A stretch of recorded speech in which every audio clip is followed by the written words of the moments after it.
Uyghur yazğıçısı Jالالىدىن بەھرامنىڭ كۆمۈرچى بالا namlıq romanı. Bu roman Bilqut şirketide avazga elinip Bilqut torida anlatıldı. Xal ay ağzam töre daçısıga bağandın kiyinki yüz bergen işlarning hammasini devetdi. Turdi Hasan xuddi bir kim ming patman umut bilan beshiga urgandek qarangli bo'lib tunjiqib qoldi. Naima bu sirning echilib ketganligidan dastlabda ansiragan bo'lsa-mu, keyin xol oyning jon tumshuqiga kelganda amalsiz qolganligini his qildi. Ammo Turdi Hasan qip-yalang'och ayolini adyalga o'rab ko'tirib chiqqan Oyazga dahshatli kundashligi tutdi. Shunga u sirtqa qarab ochchig'i bilan baqirdi. "Hoy, oyatbu! Oyatbu deyman!" "O, mana men." Eshik oqsida gap tinglab turgan oyatbu darhol kirdi. "Nima ishlari borki, Nozir? Tez berib Oyaz degan dongalni boshlab kel." Oyatbu xo'p deganicha oldirab chiqib ketdi. Turdi Hasan uchun Ag'zam to'ra dochisidagi ish unchavala cho'ng ham uyatliq bilinmadi. Chunki 200 ming yuanlik chek, 120 ming so'mlik uzuk, 180 ming so'mlik Nissan'ga selishtirganda xol oyi qanchalik nimidi? Uning rasa to'lgan chog'larining payzini surib bo'lgan. Endi uning xulqi nazlari nemish qilsin? Qo'yga 40 qadaq eg'irliqdagi quyruqning nima lozimi yoki uningda chun ko'ki yillarni qo'rayamisa, faqat u quyruq o'yinini yepib turish uchun lozim. Xotin men uchunmi u yetimni yepib turish qila asqatidir. Turdi Hasan bu sahifalarni qaysidir bir chet el romanida ko'rganda qilgan. Mana hozirmi xol oyning Turdi Hasan uchun bo'ytoq deydigan u niyatini yepib turish rolida qoldi. Oyazning kirib kelishi bilan Turdi Hasanning tuturuqsiz xiyollari uzildi. "Ey beg'araz, piti quloq!" Turdi Hasan Bilqut xazinasi. "Sening nimandaq dening qayiq nimasan? Ag'zam to'ri dochisida shuncha ishlarni terib etib, texi o'rdakka suv yo'qmagandek zuvoningni ichib qo'ymaysan-a? Endi u ishlarni deb ko'ngillarini parakanda qilmay dedim." Oyaz bo'sig'ida qo'l bog'lab turadi. Qovuz degan munofiq odam emaskan. Aslida xol oy xonim shu chog'da qonunga tutib bermoqchi bo'lgan, lekin silini oyidi. Bo'ldi. Qara, texi yaxshichaq bo'lib oldiga o'tib olganini. Turdi Hasan g'o'ttida yutunib, qurib ketgan koniyani namdab qo'ydi. "Senmi inomingga petib yur. Tol bo'ston kollonga o'rilib tushmasin. Kechalarda tomga to'li chiqib, shotidan yiqilib, to'kurmi bo'pqanma? Men hozirgacha sabr qilib keldim. Bo'lmasa, sen Rodipayning ko'ttiga tepadigan vaqtmi bo'p qolgan?" Turdi Hasan aslida uzukdan iborat sirtmoq korga kelmaganda tol bo'ston vaqasini uchiq ko'tarib chiqib, Oyazning ko'ttiga tepish, ona balani qimir qilinmagandek iskanjiga elish o'yi bor edi. O'ylamagan yerdan Ag'zam to'ra dochisidagi g'alati anza oshkorlanib, Naimani yana qistashqa amalsiz qoldi. Chunki qovuzning abdi basharasi oshkorlanib qolgan edi.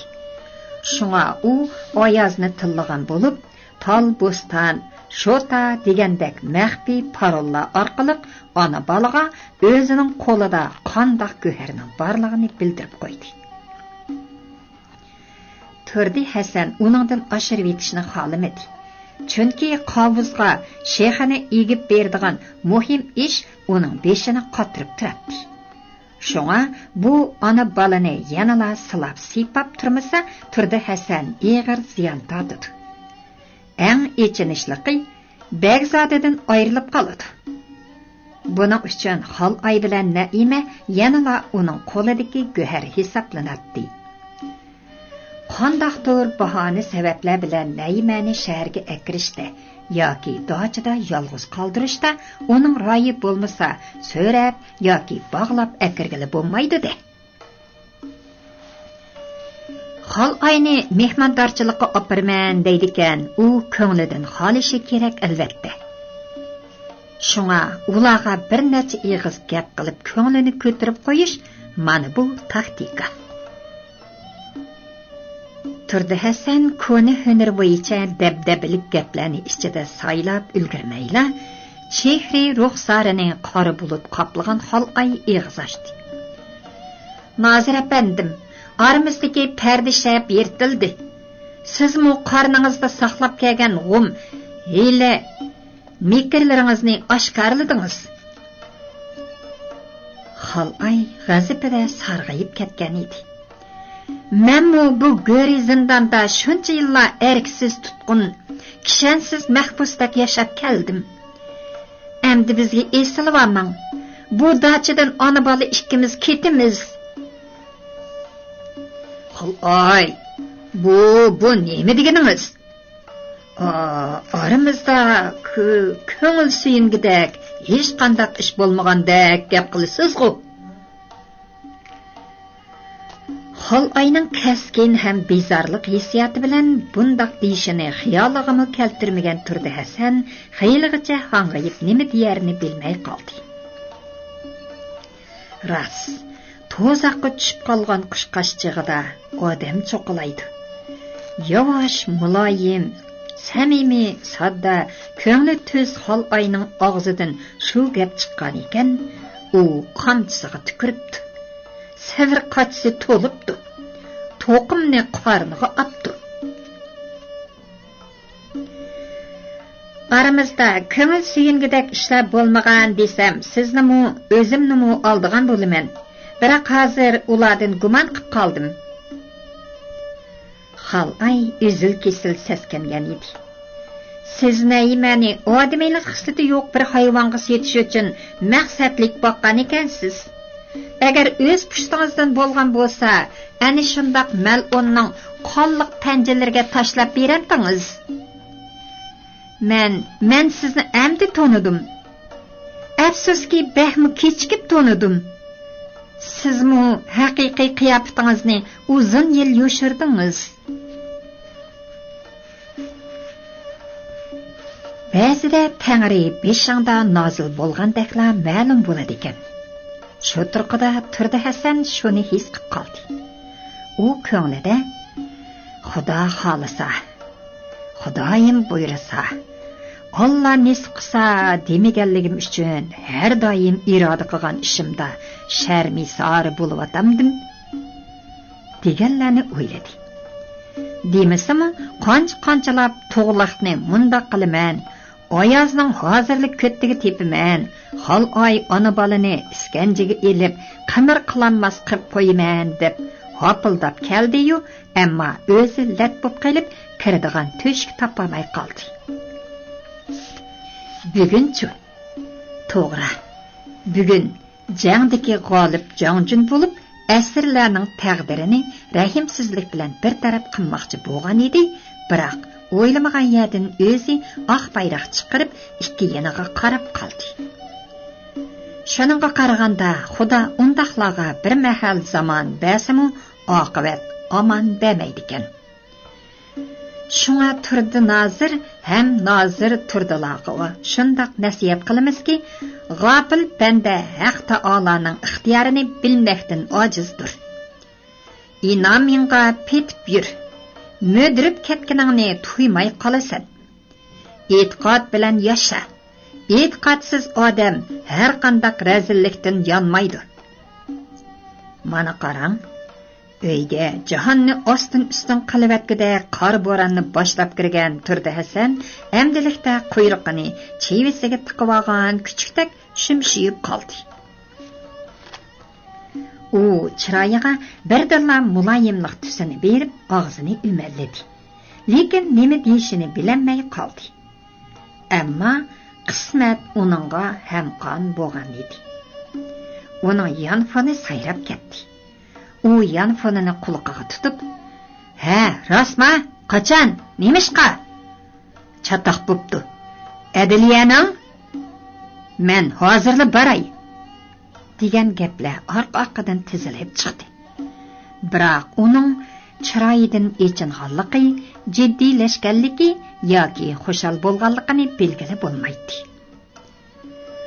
Turdi Hasan xuddi hech ish yuz bermagandek Xaloy, Naima, Oyoz, oyat bo'laga takshi bir qarab etib, "Bo'ldi, ishinglarni qilinglar. Ha, Xaloy, Naima, sizlarmu batnab yurmanglar. Men shaharga kirib chiqay." debla chiqib ketdi. U mashinasini o't oldirib etib, asta xudonshidi. Indigi attigandala qovuz bilan ko'rishgan edi. U chaqda tinch edi. Nima bo'lgandi u qiyirga? Turdi Hasanning chiroyi masxaralik tus oldi. "Xo'p bo'pti u do'qqa. Endi turmadi chirib o'lsin." Ammo daqiqa o'tmay Turdi Hasanning chiroyidagi shodlik ifodasi birdilla o'chib, vahimalik bir qora soya egiladi. "Iflos qeri meni tishlab tortib yurmas. Elmo yaxshi 200 ming so'mlik oltin do'konni ochtirmaganim obdan bo'pti ekan." Andishli xayollardan teni shirkinib ketgan Turdi Hasan mashinasini haydab amdila hoylaga chiqishga oyatbu yugurib keldida kabinka derazasiga engishdi. "Tunazir, uyda choy, tuz, tomoq ham qo'rimaga ishiltadigan dori darmaklar o'ksib qopti ekan. Shahardan og'ash chiqqan ekan. U narsalar kant do'konida bormi?" "Bor. Bo'lsa o'zingiz eling." Turdi Hasan 50 so'mni chiqarib berdi. "Mening shaharda muhim ishlarim bor. U narsalarni nada izlab yurman." "Ma'qul emisa, yo'l bo'lsin."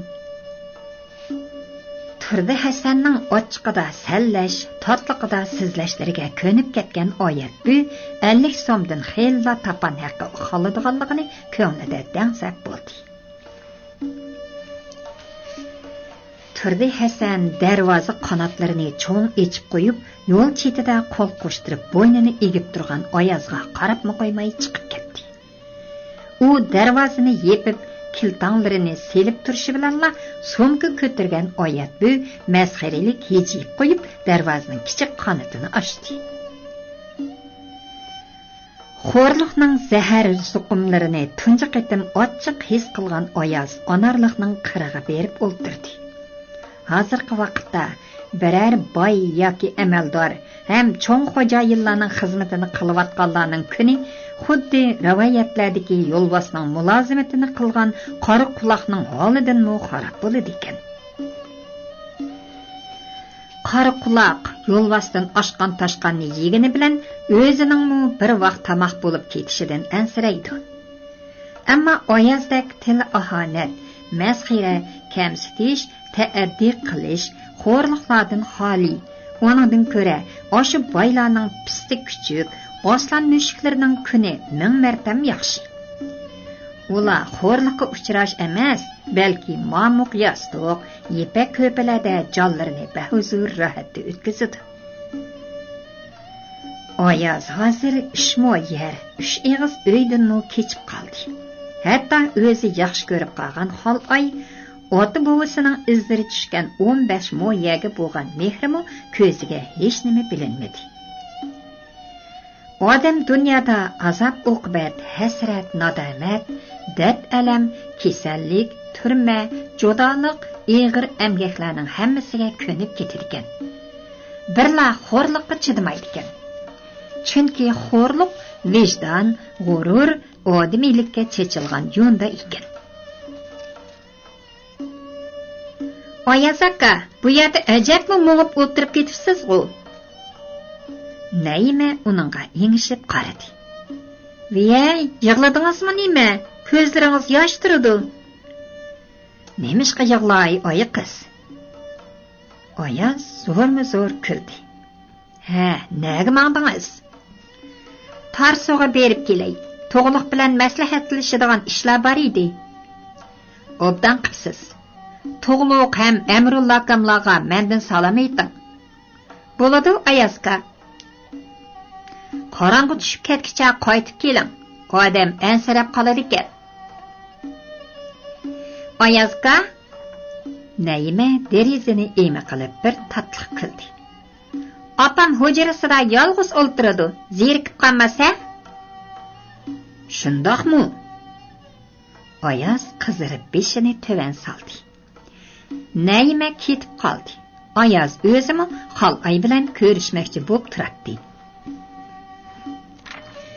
Bu chaqda hujraning jipak pardalari orasidan o'ziga qarab turgan Xolayni ko'rib qolgan Ayaz darhol o'rnidan turdi.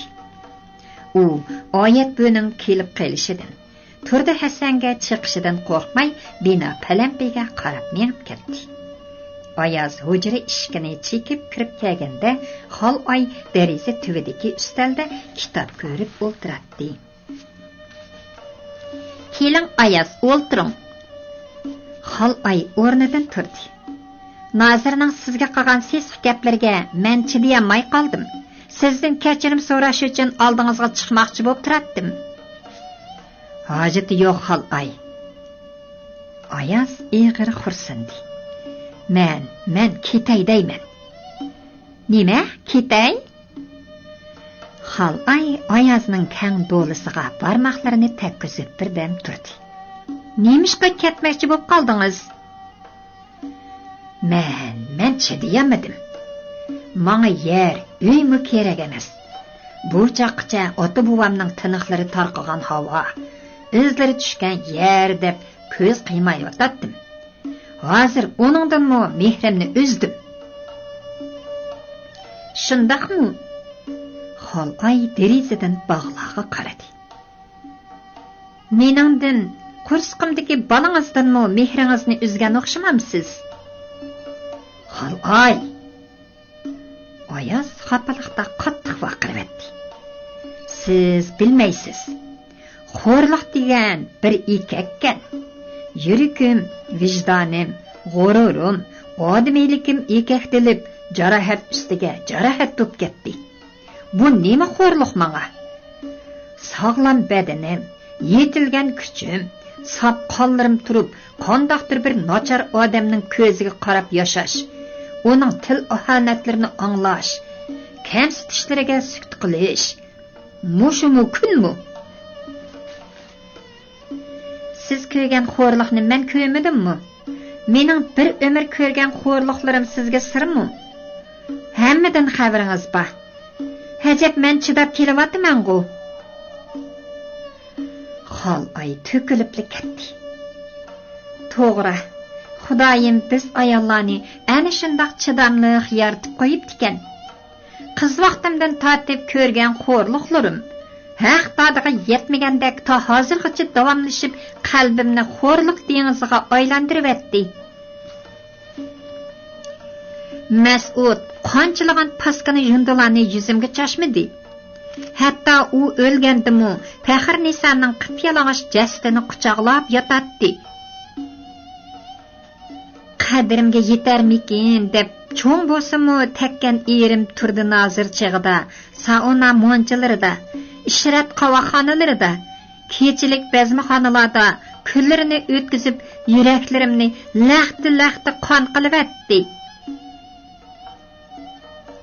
Bo'ldi, so'zlamang. Ayaz chidayolmadi. Meni so'zligini qo'ying. Ondan ketmamsiz. Xolayning yuzlari ho'l bo'lib ketgan edi. To'g'ri, men hayotimda chin so'ygu, chin yaxshi ko'rishga noil bo'lolmadim. Lekin Xudoyim masxara qilgandek, yeshim 45 ga kelganda yurakka taalluq muhabbatni ko'nglimga sep qo'ydi. Bu chaqcha lahatda qorong'ulashib ketgan bag'rimni bir chiroq villati yoritdi. u siz edingiz. Ah Xudoyim, ah Tangrim. Xalqay ün selib yig'lavetdi. Bu dunyoda birmu ichi kuyar odam qolmaganmi nima? Qalbingda parlagan oxirgi yulduz cheg'ida seni zulmatga tashlab ketgalyapsa. Ayaz bir besib, ikki besib teli qıqqina keldida Xalqayni quchoqladi. Xalqay uning kang ko'kragiga yuzlarini yiqib o'pkidaydi. Esadaydi, teli qib, bo'g'ilib yig'lamoqda edi. Xalqay, meni kechiring. Ayazmu yig'lagan edi. Men ko'p o'qimagan odam. Ba'zi ishlarga kelganda sirtini ko'rib, ichini ko'ramaydi ekanman. Men Xalqay isadab ketdi. Aslida bugungi jadalda hamma ishlar bir yo'lila hal bo'lib ajrashib ketaman degan edim. Lekin Nazirning o'ch adovat elishdiki xumari teha yeshilmadi. Shunga sizga Tolboston beshingga o'rilib tushmasin, shortang sunib, to'qirmi bo'p qama degandek kinoyi so'zlab hammamizni bir qatim ogohlantirgan bo'ldi. Bilib qo'ying, bu ogohlantirish cho'qim bo'ron chaqqonsiz o'tmaydi. Men sizning yeningizda, Xalqay. Ayaz uning yuzlarini sirtdi. Mening boyiqi xomliqimni afu qiling. Ayaz Xalqayni bag'riga chang bosdi. Ham uni dast ko'tardi-da, cho'ng karvatga yotqizdi. Ayaz uydan chiqib ketayotganda, oshxonada ko'ktat adalayotgan Oyat bu, "Tfi!" deb yelini qirib g'azab bilan tukirdi. Zaval vaqti bo'lib qolgan edi. To'g'liq Naymani yo'lga selib qo'yish uchun Tarsu kentining cho'ng yo'l xazinasi. Do'kon oldiga mahallaning parangchilari yig'ilib qolg'ashqa, Nayma u yerga berib, mashina saqlashni beab ko'di bo'g'ay, ko'cha do'qmishida turishdi. To'p direk Qorag'o'jalardan qaytgan mashinalar do'kon oldini bekat qilib olgan edi. Lekin ular yo'l bo'yi odam selib mang'ashqa, yo'lovchilar qayerda qo'l ko'tarsa, shu yerda to'xtaveradi. To'g'liq bilan Nayma bugun ko'ngildagidek mungdashdi. Urumchiga mangadigan kunni, qandoq usulda mengishni maslahat qilishib oldi. Ondan kelgisi Urumchida, G'uljida tutmoqchi bo'lgan uylari, qilmoqchi bo'lgan ish-o'qatlari, hatto bolalarini qandoq tarbiyalash qatorliq ishlarni qolmadi. Amrulla buvay koni uylarini chiqib, o'rniga dochidak haybatlik uy soladiganligini anglab kulib ketdi. Bir yoqdan ko'zlariga yosh keldi, u Naymaning umriga atab duo qildi.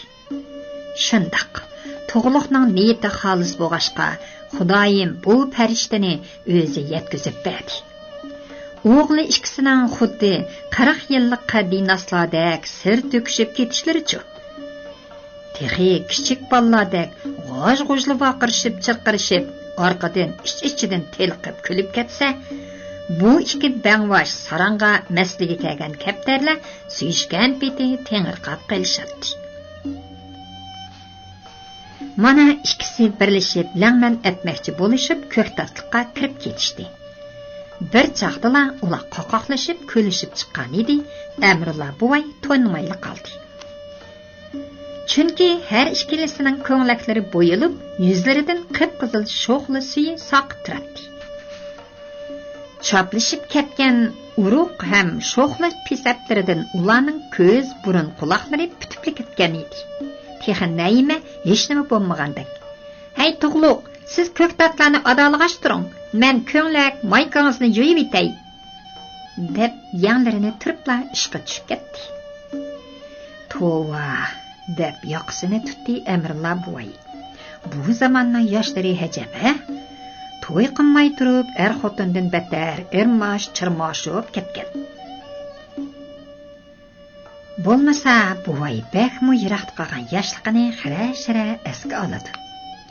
U zamonamda Amrulla bo'lsa, donamni hujraga kirgandilar ko'rgan edi. Mana hozir Nayima mangmoqchi bo'lib edi, uning ko'ngli bir qismini bo'lib qoldi. Shundaqdimi qo'lini duoga ko'tarib, yomon so'z, yomon ko'zdan ner qil. Ko'rinmas balo qazodan o'z panohingda saqla. Her ikkilisining muborak boshlarini omon qil deb tilak tiladi. Ondan xijil bo'lgan holda: "Qizim, o'tganda dadangizning ba'zi so'zlari jinimdan o'tib ketgachga, jahlim qaytib, satroyim o'rlab, sal ta'tirlik qilib qo'ydim. Ko'nglingizga olmasiz?" deb o'ziri so'radi. "To'g'liq, mashina kelmaydi-ku", dedi Nayima sal jiddilashib. "Dadam shahardan chiqquncha uyga ketib olsam bo'ladi." "Keladi, texi baldir tursa. Bo'lmasa sizni otga mingashtirib opirib qo'yaman." "Rasma?" Nayima chavoq chelvatdi. "Ot minsa qandoq bo'ladi? Keyin menga cho'qim ot minishni o'rgatib qo'ysiz." "Mayali chidiyalasa." To'g'liq ko'zlarini o'yintib uning sag'irsig'iga urib qo'ydi. "Beshingni yeydigan qora madakning gipining satligini." Nayima To'g'liqning burnini barmoqlarida ching qisib oldi. "Ha, mana askilik qilamsiz." "Bo'ldi, qo'yib eting, ko'chada sat." To'g'liq burnini tortib oldi. "Toz qoldi burnimni uzib olg'ili, mavi ko'kami ushuq." "Xo'p, bo'pti." Nayima ko'zlarini o'ynatdi. "Ha, rost, To'g'liq, dadangizni Oyaskam opamlar yo'qlab turadi. Shundaqdimi turmushini obdan o'rinlashtirib qo'ying. Osh tamoqdan, eg'ir yenik ishlardan qiynalib qolmasin." "Xotirjam bo'ling. Ata og'aynalarimni chaqirib, dadamni shularga topshiraman." "Og'aynalaringiz ishonchlikda, ha? Nima deyapsiz? Qiyomatlik og'aynalardan biz." "Ayting-a, poni." "Po atalig'idek dasmay bo'lsa, po atadi." Ular cho'chi xo'razlardek amdala kirishib qilishi bilanla do'kon oldida kimlardir mushtlashib ketishdi. Atrofdagilar ularga yaqin kelmagachga kimdir birsi tayoq zarbidan vaqirmoqda edi. "Voy, bu zehrining ovozi-ku." To'g'liq ushqandek yetib beribla urvatqanlarning orsidagi burutliq cho'ngraqining koniyadan bo'qqancha og'iga etibdi. Yana birsining gajgisidan qomonlib ilib qo'yib bermadi. "Hey, qandoq nomard nimalar sanlar?" vaqirdi To'g'liq. "Ikking birlashib ashu nimjon razgini urishdingmi?" "Hey, sana nima otkochilik?" dedi burutliq cho'ng yigit To'g'liqqa qo'lini shiltib. "Uning tayoq yegisi bor. Bizning urg'imiz bor. Qandoq?" "Voy, qo'lingni shiltimay gap qil." To'g'liqning ochiq kelgan edi. "Bika, hali og'zi burningni izlab yurmagin." "Nima deydi u mavraplab?" Burutliq mushtamini ching tugib kelganini bildi, lekin peshvaning uchib kelganini bilinmay necha g'ulash yerda yetib qoldi. Birdamla uning qapqi mushtumdek ishib chiqdi. Bu asnoda atrofdagilar uni ayblab ketishdi. "To'g'liq har qaysini ajratib texi uningga mush atmoqchi bo'lyapsan-a? Yeligu sen bir burtliqkansan, To'g'liqqa sandakdan 5 tankilanmaydi." "Ha, deyishaqini, zikrini nimishqa urishsan?" "Jinim aka, biz qarag'uchilik. Men Xansu bozorda ovqat qilaman degina, uydagilarni tumshiqtirib orolni boqaman", dedi jo'g'a kichik yigit. "Bu adosh helali berman deb 50 so'm olgan. Ani meni deb oldig'ili 1 yil bo'ldi." "Zikri, rasma?" To'g'liq maqtaq qadaldi. "Rastli shundoq qildingmi?" Endi Zikri duduqladi. "Qo'limga pul kirganda bermamdim." "Undaqda rastganda."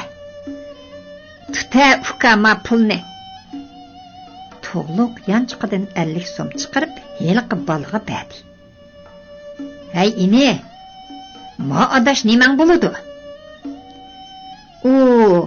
O mening navra akam bo'ladi. Sal qiyni qiziq. Hey adishay, dedi to'g'liq burtiqqa. Oq qarini farq etib mush atarsan bo'lamdi. Tarsu degan yamayya, bir damdila og'iz burningni yuttirib qo'ysan. Dilqut xazinasi. Do'kon oldidagilar paraqda kulishib ketishdi. Ularning ba'zilari Zehrani ayblab, "O'tgan oydimi Shoyikamning qarzini bermay, o'g'lidan tayoq yedim.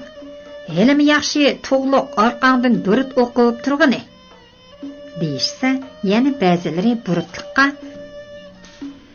"Choshqan mushukning burutini yulgandek, to'g'liqqa mush etib yurganini ko'ringlar, mo'u chala ko'rang adashning" deyishadi. "To'g'liq o'tinglar bu yoqqa." Naima ochiq bilan vaqirdi. "Nədək ishlar chepilib yurdi ekan?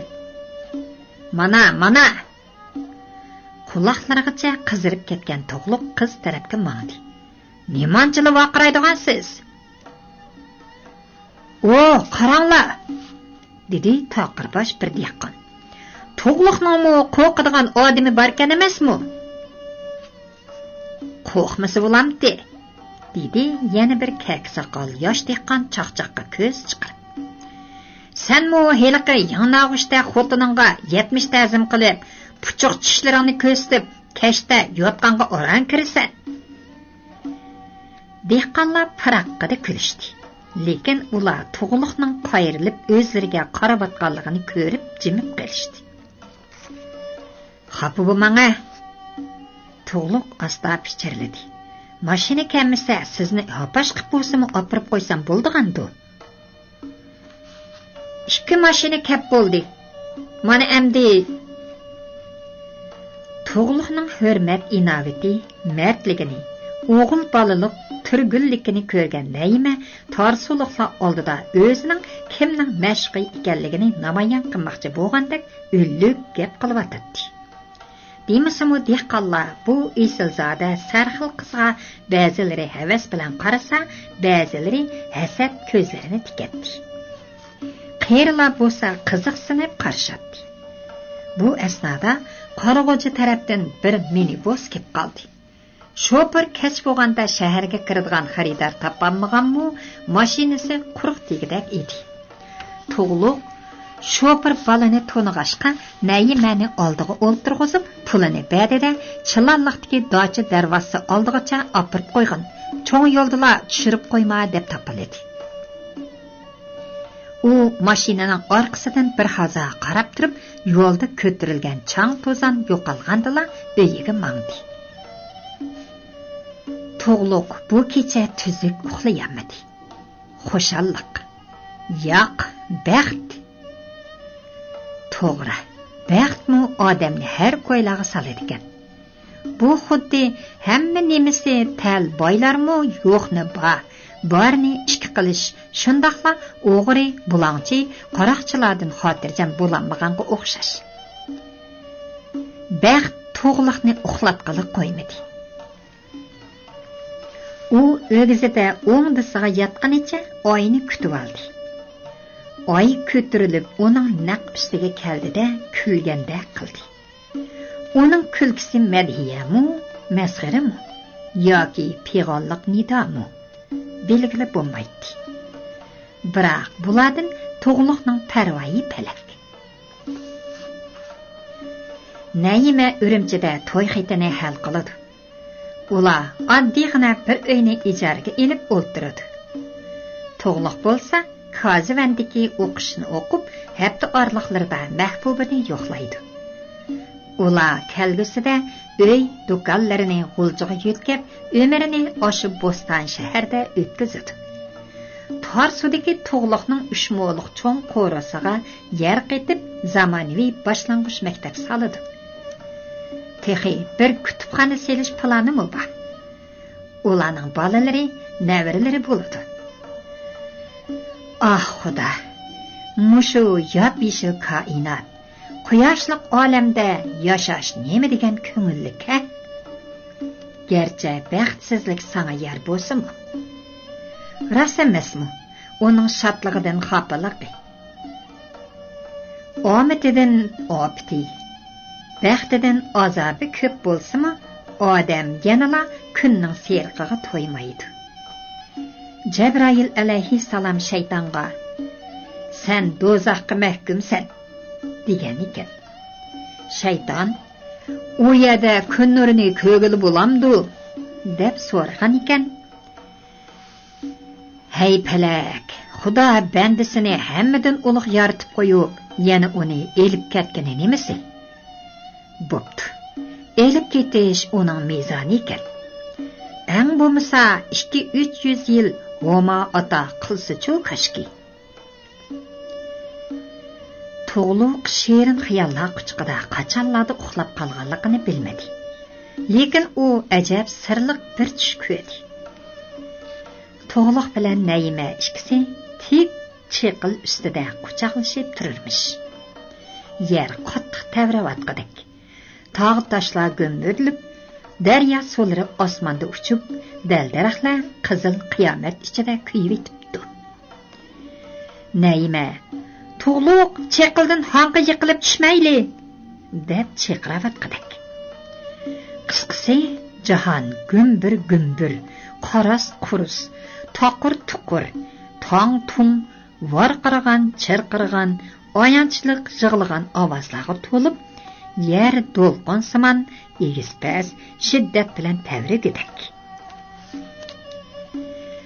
Birdilla oppoq soqollari tizig'i kelgan Amrullah buvay istutaklar ichidan paydo bo'lib, osmonu mollaqdek turg'udik. To'g'liq "Dada, bu nima alomat?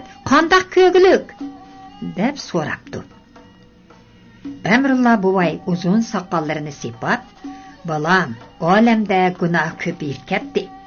Odamlarda diyonat, insof, poklik qolmadi. E'tiqod yo'qoldi. Aqida so'slashdi. Hech qanday e'tiqodi yo'q odam yomonlikdan yonmaydi. Ular bir-biriga xiris qiladi. Ularning vujudida zinaxo'rlik, haromxo'rlik, g'ambazlik, parxo'rlik, munofiqlik, razillik, ko'ranmaslikdek fitna fasodlar qurtdek yamrab ketganligi uchun ye ko'tarmayotidi. Shunga Allohdan odamlarning umrini ozaytib yaratishni tilayli. Ular qancha oz yashasa, gunohni shuncha oz qiladigan bo'ladi. Dada, undaq bo'lmag'an xiyollarni qilma, deb yolvirdi To'g'liq. Naima ikkimizning ajab savobli planlarimiz bor. Ozg'ina umr qandoqmi yetsin? Bala, savobning ko'pidan gunohning ozi yaxshi. Noshkurlik qilma. Undaq bandidan Alloh bezor.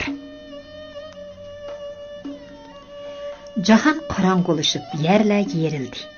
Olam chaqmoq nurida yolt-yo'lt yoridi. Lekin To'g'liq bilan Naima quchoqlashgan holda chiqildan tegi ko'rinmas honga tushib ketyapti. Oppa! To'g'liq vaqirab uyg'onib ketdi. U turib o'ltirdi-da, peshonalaridagi monchoq tarlarni olqinida serib ertibdi. Tova, g'alatilar tush ko'rdimi? To'g'liq tush vahimasidan so'z titravatdi. Umrimda biror qitimmi ko'rmagan opamni chaqirganim nimasi? To'g'liq aytganda Amrullah buvay bilan noshta qilib bo'lgandan keyin sirtqa qarab maqdi. Nega varsan bolam? Urumchiga menga davatsan. Ot harbilaringni, kaptarlaringni qanday qilasan? Buvayning ko'ngli buzilganda qiladi. Ularni bir taraf qilib ketmasang, men nima qila olayman? Menmu shuning g'amida dada, dedi To'g'liq dimiqi zing'at qilib. Shunga Munir bilan Pidani tushlik tamoqqa chaqirib qo'yay deyman. Ular bilan maslahatlashadigan ishlar bor edi. Undaqda Zahranamo chaqirib qo'y. Dada, u haraqkashdan xusham ketdi. Yo'ligan seri silinib oladigan bir nima ekan? Undaq dema, balam. Buvayning dammi-dam o'pkisi o'rilib turadi.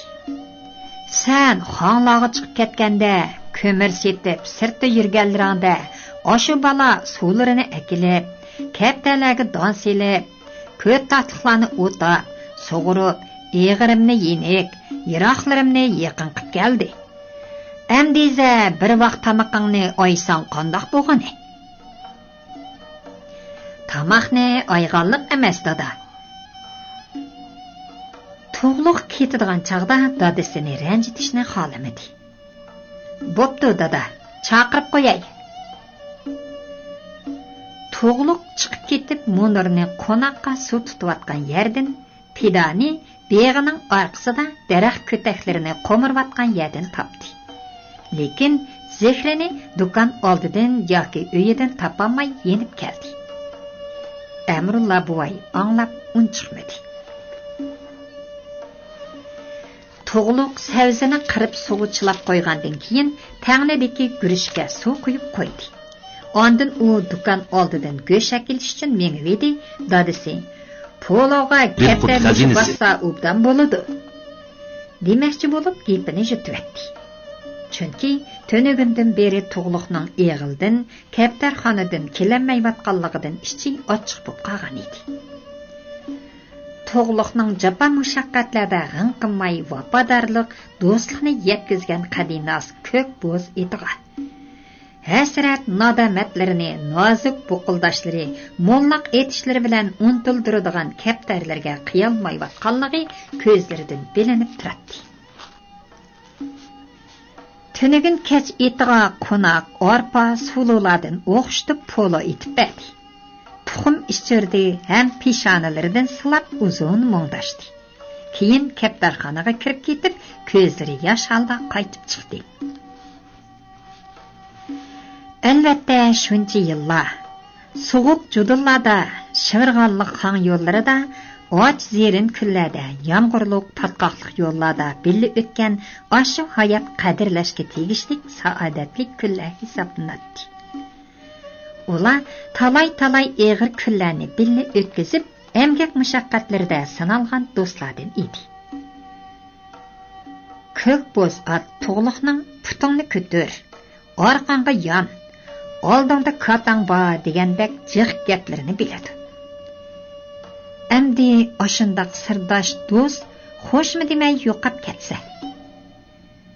Odam degan aslida vafosiz nima ekan deb qolmamdi. Amdi kaptarlarchi. Ko'nalar kaptarning mehri 40 yillik xotin mehridan yomon deb beka etishmagan. Bir taqvodor munajjim o'g'izida turib osmonga hanqiyib qolgan kishini ko'rib, "Ey Xudoya iborat, bu bandang sana mahliya bo'lib, muborak jamolingni ko'rish uchun arshga qaravatamdu" deb so'ragan ekan. Allohdan vahiymi kelib, "Yo'q, bu bandam kaptarlarga qaravatidu" debdikan. Belqut shirkatida ovozga elanib, Belqut to'rida anglatilayotgan Uyg'ur yozuvchisi Jالالىدىن بەھرامنىڭ "كۆمۈرچى بالا" nomli romanini bugun mushagicha anglatdik. Davomini aytki anglatishmasa davomli anglatdimiz.